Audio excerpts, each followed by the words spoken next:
Eu guardei esse segredo por mais de 50 anos. Enterrei ele tão fundo quanto os ossos dos meus antepassados no sertão árido.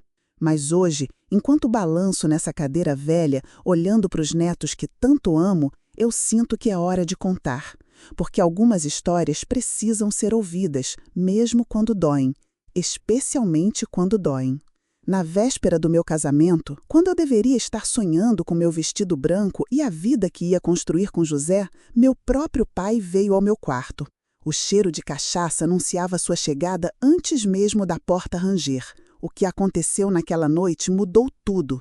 Não apenas o meu destino, mas o destino de toda a nossa família.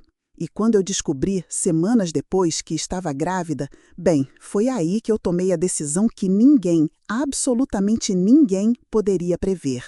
Se você acha que conhece o significado da palavra dor, ou se imagina que já ouviu todas as histórias tristes do mundo, aconselho você a se sentar e prestar atenção, porque o que vem a seguir vai te mostrar o quanto uma mulher é capaz de suportar e o que ela é capaz de fazer quando finalmente decide que já sofreu o bastante. Nasci em 1943, no meio do sertão da Bahia, onde a terra era tão seca que até os cactos sofriam. Minha casa era de barro batido, com chão de terra e telhado de palha que vazava quando chovia, o que era raro como um dia feliz na nossa família. Meu pai, seu Antônio, era um homem durão que acreditava que filhos eram feitos para trabalhar desde que conseguissem andar. Minha mãe, Dona Maria, era uma sombra silenciosa que se movia pela casa como um fantasma, sempre com medo de despertar sua ira. Eu era a terceira de 7 filhos, mas a primeira menina depois 2 meninos. Isso significava que, desde os 6 anos, minhas mãos já sabiam lavar roupa no riacho, moer milho no pilão e cuidar dos irmãos menores. Meus irmãos trabalhavam na roça com meu pai, mas meu destino era diferente. Mulher nasceu para casar e dar netos, ele dizia, enquanto eu ajudava minha mãe a cozinhar o pouco que tínhamos. Mas eu tinha sonhos. À noite, escondida no canto da casa, onde a luz do lampião ainda alcançava, eu ensaiava escrever meu nome no chão de terra. Sonhava em um dia ter uma casa onde ninguém gritasse, onde as crianças pudessem rir sem medo. Sonhava com José, o filho do fazendeiro para quem eu levava as roupas lavadas. Ele me olhava diferente dos outros, com um respeito que eu não conhecia. Quando completei 16 anos, José pediu minha mão em casamento. Meu pai aceitou sem hesitar. O dote incluía 2 vacas e um terreno na beirada da fazenda. Eu deveria ter ficado feliz, mas algo naquele sorriso dele me deixou inquieta. Finalmente vai servir para algo, ele murmurou quando José foi embora. Naquela noite, pela primeira vez, notei como seus olhos me seguiam enquanto eu arrumava a mesa. 3 dias antes do casamento, a casa estava empolvorosa. Minhas tias tinham vindo ajudar a preparar a festa e até meu pai parecia menos rabugento. Na véspera, minha mãe me presenteou com um vestido branco simples, mas lindo, que ela mesma tinha costurado em segredo. Que você seja feliz, minha filha, ela sussurrou, apertando minha mão com uma força que eu não conhecia nela. Aquela noite estava estranhamente quieta. Todos dormiam cedo, cansados dos preparativos. Eu estava deitada no meu catre, ouvindo os grilos lá fora, pensando no dia seguinte, quando a porta se abriu devagar. A princípio, achei que fosse minha mãe, mas então senti o cheiro, cachaça e suor. Meu pai. Ele se sentou na beira do meu catre e colocou uma mão pesada no meu ombro. Você vai ser mulher amanhã, ele disse, e havia algo na voz dele que me fez congelar. Quando suas mãos começaram a se mover, eu tentei me esquivar, mas ele era forte como um touro. Fica quieta, menina, ele rosnou. Melhor aprender com teu pai do que apanhar do marido por não saber servir. O que veio depois foi um pesadelo. Ele tapou minha boca quando eu tentei gritar, me prendeu com o peso do corpo e, quando acabou, me puxou pelo cabelo até meu rosto estar perto do dele. Amanhã você casa. Se contar para alguém, eu mato sua mãe. Entendeu? Na manhã seguinte, enquanto minhas tias me ajudavam a vestir o traje de noiva, eu estava em outro lugar. Meu corpo doía, minha alma sangrava, mas eu sorria. Sorria quando José me olhou com orgulho. Sorria quando o padre disse que éramos marido e mulher.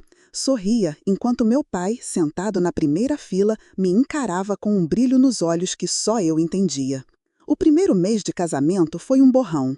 José era bom comigo, gentil até, mas toda vez que ele me tocava, eu via o rosto do meu pai. Então, foi na manhã em que o cheiro do café me fez correr para fora enjoada. Minha sogra olhou para mim com um conhecimento antigo.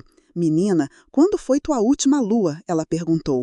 Quando a parteira confirmou semanas depois, eu quase desmaiei. Pelas minhas contas, a criança tinha sido concebida naquela noite horrível. José ficou radiante, seu herdeiro, mas toda vez que ele colocava a mão na minha barriga, eu queria gritar. Foi numa tarde, enquanto eu lavava a roupa no riacho, que eu tomei minha decisão.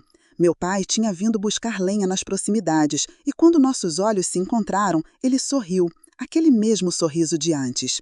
Naquele momento, eu soube que se ficasse, aquela criança ia nascer e ele estaria por perto, sempre por perto. Naquela noite, enquanto José roncava, eu me levantei em silêncio. Peguei as economias que tinha escondido, moedas que juntei por anos. Peguei um saco com um pouco de roupa, o rosário da minha mãe e o facão que José usava para cortar cana. E então eu saí. Caminhei a noite toda, até meus pés sangraram. Cheguei numa cidadezinha a 3 dias de caminhada, onde ninguém me conhecia. Uma senhora, dona de uma pensão, me acolheu quando me viu desmaiada na porta.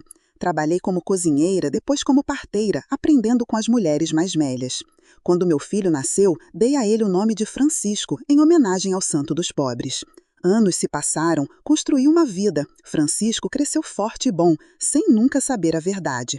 José, bem, ouvi dizer que se casou de novo. Meu pai, bem, esse capítulo ainda está por vir. Porque 20 anos depois, quando soube que ele estava doente, eu voltei. Voltei com Francisco, agora um homem feito, e sua noiva grávida. Entramos naquela casa decadente e lá estava ele, frágil como um passarinho velho. Você se lembra de mim? Eu perguntei. Seus olhos se arregalaram quando me reconheceu. E então eu fiz algo que talvez você não espere. Eu me ajoelhei ao lado da cama e segurei sua mão tremula. Esse é seu neto, pai, e o filho dele vai nascer em breve. Você nunca vai conhecê-los. Eu poderia tê-lo matado, poderia tê-lo amaldiçoado, mas em vez disso, eu o deixei aí, sozinho com o peso de seus pecados, sabendo que sua linhagem continuaria, sem ele. Hoje, olhando para trás, eu vejo que a maior vingança foi viver. Foi criar um filho amoroso, foi ter netos que nunca conheceram o medo que eu conheci. O sertão tenta quebrar a gente, mas algumas sementes são duras demais para não brotar. Se você está ouvindo isso e carrega uma dor parecida, deixe-me dizer uma coisa. Você é mais forte do que imagina. E um dia, quando menos esperar, você vai perceber que sobreviver não é o bastante. É preciso florescer, mesmo no solo mais árido. E assim eu fecho essa história, meus filhos. Não como uma vítima, não como uma justiceira, mas simplesmente como uma mulher que aprendeu que até do veneno mais amargo pode nascer algo bom, desde que a gente não deixe que ele defina quem somos.